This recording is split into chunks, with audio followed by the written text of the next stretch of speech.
الحمدللہ رب العالمین والعاقبۃ للمتقین اللہم صلی وسلم وبارک علی سیدنا و مولانا و حبیبنا محمد النبی الامی وعلی آلہ و اصحابہ و اطرتی بعدد کل معلوم لکا و بعدد خلقک و رضا نفسک و زینت عرشک و مداد کلماتک استغفر اللہ الذی لا الہ الا هو الحی القیوم و اتوب الیہ یا حی یا قیوم. اما بعد ذی عظیم البرہانی شدید السلطانی ما شاء اللہ کان. اعوذ باللہ السمیع العلیم من الشیطان الرجیم. بسم اللہ الرحمن الرحیم. قال اللہ تعالی فی القرآن الکریم فتقبلها ربها بقبول حسن وأنبتها نباتا حسنا وكفلها زكريا كلما دخل عليها زكريا المحراب وجد عندها رزقا قال يا مريم أنى لك هذا قالت هو من عند الله إن الله يرزق من يشاء بغير حساب. هنالك دعا زكريا ربه قال ربي هب لي من لدنك ذرية طيبة إنك سميع الدعاء. فنادته الملائكة وهو قائم يصلي في المحراب إن الله يبشرك بيحيى مصدقا بكلمات من الله وسيدا وحصورا ونبيا من الصالحين. سو اس کے رب نے اس مریم کو اچھی قبولیت کے ساتھ قبول فرما لیا اور اسے اچھی پرورش کے ساتھ پروان چڑھایا اور اس کی نگہبانی زکریا علیہ السلام کے سپرد کر دی. جب بھی زکریا علیہ السلام اس کے پاس عبادت گاہ میں داخل ہوتے تو وہ اس کے پاس نئی سے نئی کھانے کی چیزیں موجود پاتے. انہوں نے پوچھا اے مریم یہ چیزیں تمہارے لیے کہاں سے آتی ہیں؟ اس نے کہا یہ رزق اللہ کے پاس سے آتا ہے، بے شک اللہ جسے چاہتا ہے بے حساب رزق عطا فرماتا ہے. اسی جگہ زکریا علیہ السلام نے اپنے رب سے دعا کی، عرض کیا میرے مولا مجھے اپنی جناب سے پاکیزہ اولاد عطا فرما، بے شک تو ہی دعا کا سننے والا ہے.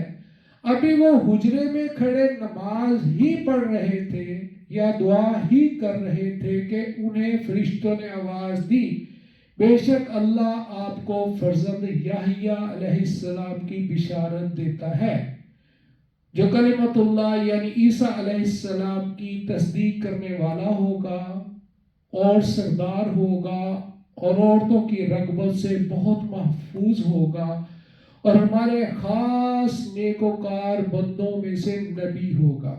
صدق اللہ العظیم. اللہ سبحانہ وتعالیٰ کا انگت بار شکر و احسان ہے کہ اس نے آج ہمیں ایک دفعہ پھر اس بابرکت محفل میں شرکت کرنے کی توفیق عطا فرمائی. یہ اللہ سبحانہ وتعالیٰ کا بہت خصوصی عنایت ہوتی ہے بندوں پر کہ اللہ سبحانہ تعالیٰ نے سب سے پہلے ہمیں ایمان سے نوازا بن مانگے. اس کے بعد اگر اللہ سبحانہ تعالیٰ کسی آدمی کو نیک اعمال صالح اعمال کی توفیق عطا فرمائے اور پھر اس پر استقامت عطا فرما دے تو یہ بہت بڑی عنایت ہوتی ہے اللہ سبحانہ تعالیٰ کی. استقامت انبیاء کرام کے خصائص میں سے ہے. جس کو یہ مل گئی وہ یہ سمجھے کہ اسے اللہ سبحانہ تعالیٰ نے انبیاء کی خصائص میں سے ایک خصلت عطا فرما دی ہے ٹاپ کی. اللہ سبحانہ تعالیٰ سے دعا ہے کہ وہ ہم سب کو اپنے دین کی خدمت کرنے کی توفیق عطا فرمائے اور اس جذبے کو برقرار رکھنے کی توفیق عطا فرمائے. میرا کام مجھے کرنا ہے، میں اپنی زندگی کا ذمہ دار ہوں، میں کسی اور کا ذمہ دار نہیں ہوں. ایک مسلمان ہونے کے ناطے